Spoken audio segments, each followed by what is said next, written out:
Besides some trenches, in the distance, you spot a runaway trolley hurtling down the tracks towards 5 workers who cannot hear it coming. Even if they do spot it, they won't be able to move out of the way in time. As this disaster looms, you glance down and see a lever connected to the tracks. You realize that if you pull the lever, the train will be diverted down a second set of tracks away from the 5 unsuspecting workers. However, down this side track is one lone worker, just as oblivious as his colleagues. So, would you pull the lever, leading to one death but saving 5?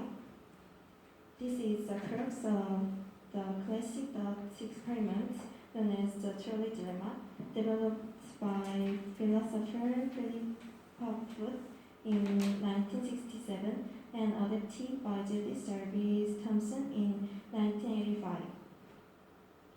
The Trolley Dilemma allows us to think through the consequences of an action and consider whether its moral value is determined solely by its outcome. The Trolley Dilemma has since proven itself to be a remarkably flexible tool for proving our moral intuitions and has been adapted to apply to various other scenarios such as war, torture, drones, abortions, and euthanasia.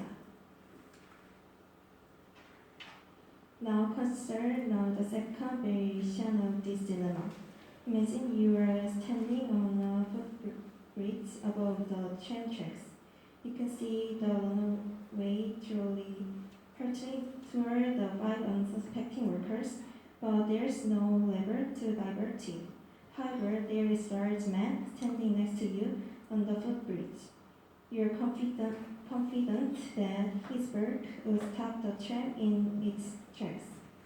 So would push the man onto the tracks, sacrificing him in order to stop the train and thereby saving 5 others. The outcome of this scenario is identical to the one with the lever diverting the trolley onto another track. 1 people dies, 5 people live. The interesting thing is that while most people draw the lever, very few approve of pushing the fat man up the footbridge. If all the dilemmas above have the same consequence, yet most people will only be willing to draw the lever but not push the fat man, does that mean our moral intuitions are not always reliable, logical, or consistent? Perhaps there's another factor beyond the consequences that influences our moral intuitions. Food argue that there's a distinction between killing and letting die.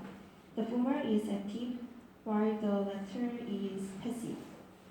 In the first Trolley Dilemma, the person who pulls the lever is saving the life of the 5 workers and letting the 1 person die.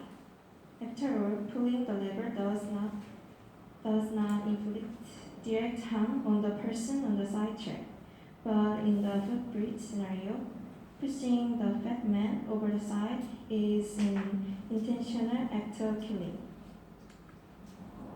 The Trolley Dilemma and its variation demonstrate that most people approve of some actions that cause harm, yet other actions with the same outcome are not considered permissible.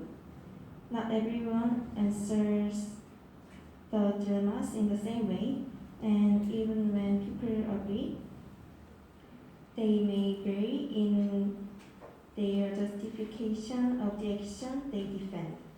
These thought experiments have been used to stimulate discussion about the difference between killing versus letting die. Thank you.